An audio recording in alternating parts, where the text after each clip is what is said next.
Yay!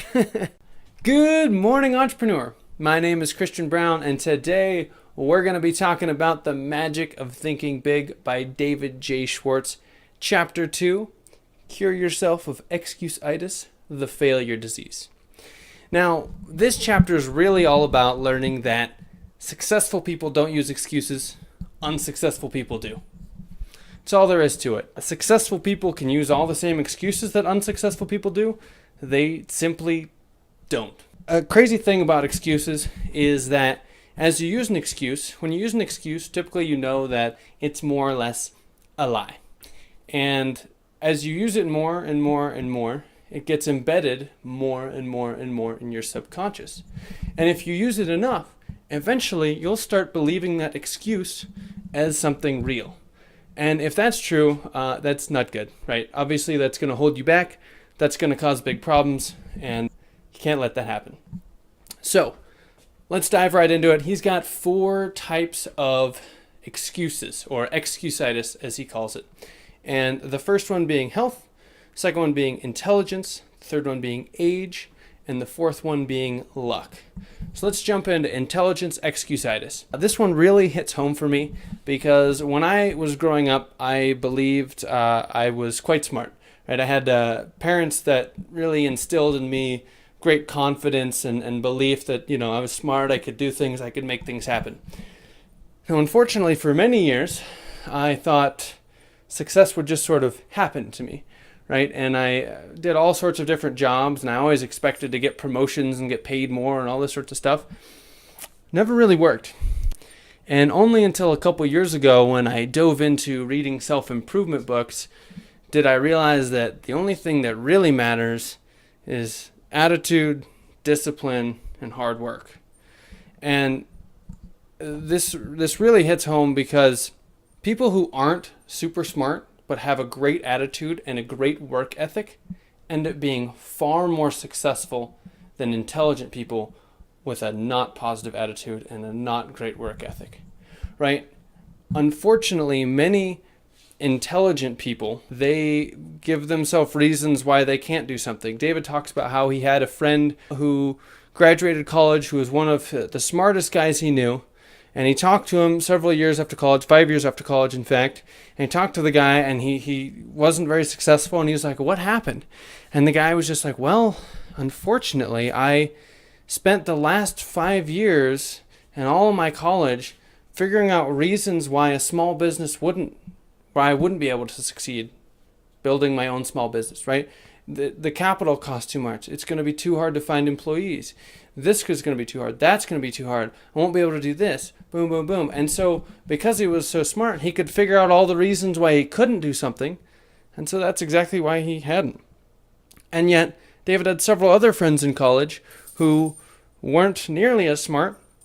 And yet, several of them had really successful small businesses already because they simply had the great attitude and they went for it.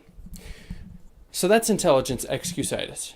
David has a couple of great ways to help you get rid of intelligence excusitis. And what those are going to be is 1, never underestimate your own intelligence, and 2, never overestimate another's intelligence. Right? That's super critical, super important.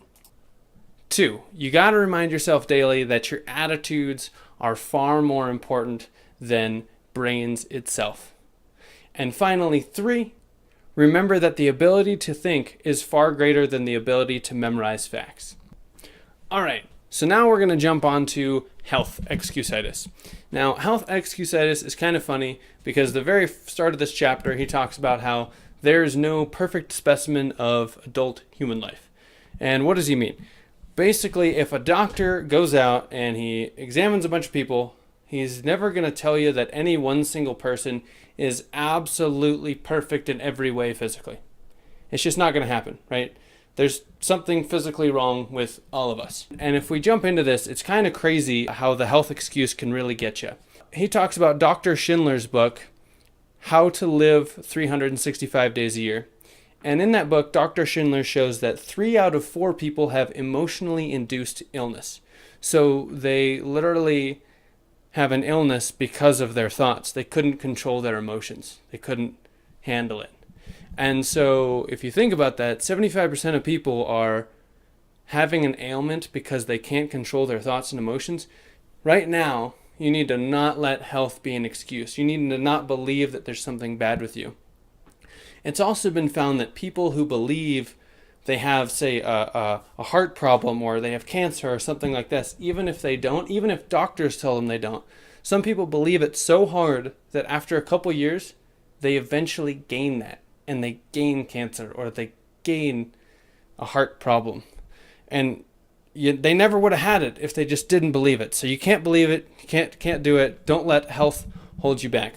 A beautiful example of this is David has a friend who is a golfer, and he's an amputee. In fact, he only has one arm.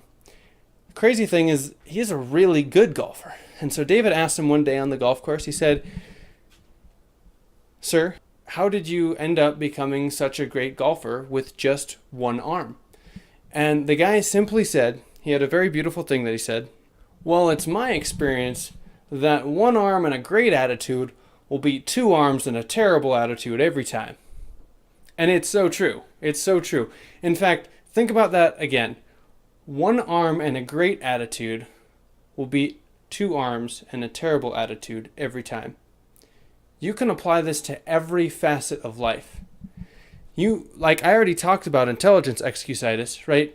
You might be half-armed because you're not super smart. But if you have a positive attitude and you are going for it and you're shooting for the stars, you're going to end up being way more successful and way better at what you do than someone who is fully armed and has great intellect but doesn't have a good attitude. All right, so there's something I wanted to add into intelligence excusitis, which is a story about Jim Quick. So Jim Quick is a guy I found out about a couple months ago, and he is the foremost authority on how to learn things quickly, right? And generally they say that intelligence and IQ is determined by how fast you can learn something, right? So you'd assume this guy has an exceptional IQ. Here's the thing about Jim. When he was young and growing up, he was a smart boy, and he was extroverted and had lots of friends and all this. But in grade school, he had a brain injury. And that brain injury really kind of messed him up. He became totally introverted. He was afraid. He wouldn't talk to friends. Every time the book would go around in class and they'd ask him to read, he would just cry and he wouldn't read it. And they said it was going to take him years to learn to read. And it took him 3 extra years past the grade he was supposed to learn it to learn to read. But here's what happened. Jim had a change of heart, a change of mind. He basically realized he wasn't good at learning, so he poured his heart and soul into figuring out how to learn faster. And eventually, he got to the point where he is today, where now he is the foremost authority on learning. He learns faster than anybody else in the world. Because even though he may have had a low IQ and he wasn't smart and it took him 3 extra years to read, he had a positive attitude and a great work ethic, and he worked his butt off at it and mastered the ability to learn things quickly. He goes all around the world to Fortune 500 companies and speaks for their executives and teaches them the things he knows so that they can learn stuff faster. And he went to one of the top companies in Hollywood that was filming a big movie. It was one of the superhero movies. And he explained how to teach, how to learn faster to all these guys. And the crazy thing is, they told him that it was the most beneficial seminar they'd ever had for their executives ever in history, and this is a multi-billion-dollar company. And this is coming from a guy who had brain damage and it took him 3 extra years to learn to read. So just remember that intelligence excuses are never an excuse. A man who may have a low IQ but a great positive attitude is going to go much further than someone with a high IQ with a terrible attitude. Got to have a wonderful attitude. Got to go for it. Got to make it happen. All right, this one's very simple. Age excusitis. So age excusitis is very easy to cure. Well, first off, it's the I'm too old or I'm too young. We'll jump into I'm too old first because David has a very simple way of crushing that. Say you're 50 years old, You think you're too old to switch jobs or follow your passion, or, you know, maybe find the woman of your dreams if you haven't gotten married yet, something like that, and you're just stuck in your ways.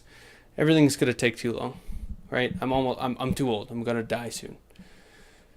David says, ask that person, at what age do your productive years begin? Most people would say about 20. And at what age do your productive years end? Most people would say about 70. So that means you got 50 productive years.